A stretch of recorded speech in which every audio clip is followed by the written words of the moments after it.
കൃഷ്ണ ഗുരുവായൂരപ്പ ശരണം. ഹരകൃഷ്ണ ചാനലിലേക്ക് ഏവർക്കും സ്വാഗതം. നമ്മുടെ ഗുരുവായൂരപ്പ ഭഗവാന്റെ ബാല്യകാലത്തിലുള്ള ഒരു അസുര നിഗ്രഹത്തിൻ്റെ കഥ കേൾക്കാം.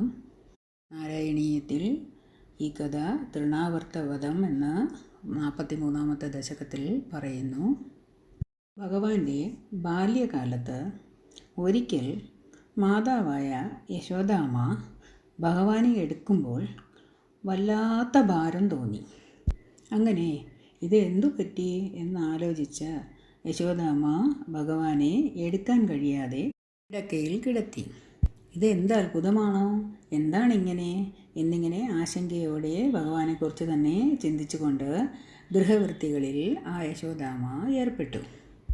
അപ്പോഴാകട്ടെ അകലെ നിന്നും കേൾക്കുന്ന അത്യധികമായ ഘോര ശബ്ദത്തോടും പൊങ്ങിപ്പരക്കുന്ന പൊടിപടലത്താൽ ദിക്കുകളെ മറച്ചുകൊണ്ടും തൃണാവർത്തൻ എന്ന ഒരസുരൻ ലോകരുടെ മനസ്സിനെ അപഹരിക്കുന്ന ഭഗവാനെ അപഹരിച്ചു കൊണ്ടുപോയി. ആ അസുരൻ വന്നപ്പോഴുണ്ടായ അനിയന്ത്രിതമായ പൊടിപടലങ്ങളാൽ ഇരുട്ടുണ്ടായി. അന്നേരം അവിടെ ഉണ്ടായിരുന്ന ഗോപന്മാർക്ക് ഒന്നും തന്നെ കാണാൻ സാധിച്ചില്ല. അന്നേരം ആ തൃണാവർത്തൻ എന്ന അസുരൻ ഉണ്ണിക്കണ്ണനെ എടുത്തുകൊണ്ട് മറഞ്ഞു. പൊടിപടലങ്ങൾ അടങ്ങി ശകലം കാഴ്ച കിട്ടിയപ്പോൾ ഗോപന്മാർ എന്തുപറ്റിയെന്ന് പരസ്പരം ചോദിച്ചുകൊണ്ടിരുന്നു. ആ സമയത്ത് നമ്മുടെ യശോദാമ്മ ഭഗവാനെ കിടത്തിയ കിടക്കയിൽ നോക്കിയപ്പോൾ ഭഗവാനെ കാണാനില്ല. അയ്യോ, കുഞ്ഞിന് എന്തുപറ്റി എന്നിങ്ങനെ പറഞ്ഞുകൊണ്ട് യശോദാമ്മ നിലവിളിച്ചു. നമ്മുടെ ഗുരുവായൂരപ്പ ഭഗവാനായ ഉണ്ണിക്കണ്ണനെ അപഹരിച്ച അസുരനാകട്ടെ ഭഗവാന്റെ ഭാരക്കൂടുതൽ കാരണമായി വേഗം കുറഞ്ഞ് ക്ഷീണിച്ച് അവശനായി തീർന്നു. അപ്പോൾ ബഹളവും പൊടിയുമെല്ലാം അടങ്ങിയ ആ ഗോകുലത്തിൽ ഭഗവാന്റെ മാതാവായ യശോദാമ്മയുടെ നിലവിളി ഉച്ചത്തിൽ ഉയർന്നു. യശോദാമ്മയുടെ നിലവിളി കേട്ട് വീട്ടിലെത്തിയ നന്ദഗോപനും ഗോപന്മാരും ഗോപസ്ത്രീകളുമൊക്കെ കുഞ്ഞിനെ കാണാതായ വൃത്താന്തമറിഞ്ഞ് അവരും നിലവിളിക്കാൻ തുടങ്ങി. എന്നാലോ ഭഗവാന്റെ ഭാരത്താൽ പരവശനായ ആ തൃണാവർത്തൻ എന്ന അസുരൻ എല്ലാവർക്കും മുക്തി നൽകുന്ന ഭഗവാന് മുക്തി നൽകാൻ ആഗ്രഹിച്ച് ഭഗവാന്റെ പിടി പിടിവിക്കാൻ ശ്രമിച്ചുവെങ്കിലും ഭഗവാൻ അവന് മുക്തി നൽകാൻ ആഗ്രഹിക്കാതെ പിടിവിടാതെ ഇരുന്നു.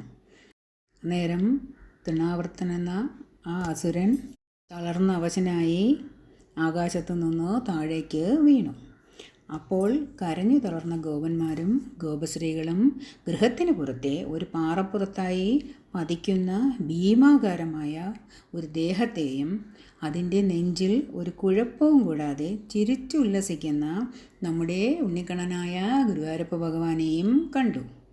പാറപ്പുറത്ത് വീണ് തകർന്ന് ജീവൻ പോയ ആ അസുരൻ്റെ ഭീമാകാരമായ ശരീരത്തിൽ തൻ്റെ താമര കൈകൾ കൊണ്ട് അടിച്ച് കൂസലില്ലാതെ ചിരിക്കുന്ന ഭഗവാനെ ഗോപന്മാർ ഓടി വന്ന് ഒരു വലിയ പർവ്വതത്തിൽ നിന്ന് ഒരു ചെറിയ നീലരത്നത്തെ എടുക്കുന്നത് പോലെ വാരിയെടുത്തു.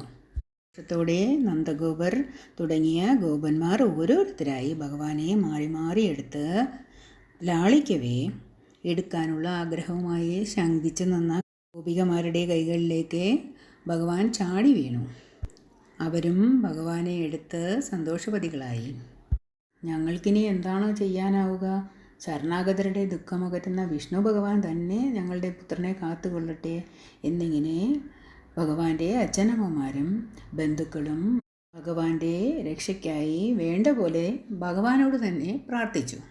ഇപ്രകാരം നമ്മുടെ ഗുരുവായൂരപ്പ ഭഗവാനായ ഉണ്ണിക്കണ്ണൻ വാദരൂപിയായ തൃണാവർത്തൻ എന്ന അസുരനെ നിഗ്രഹിച്ചു.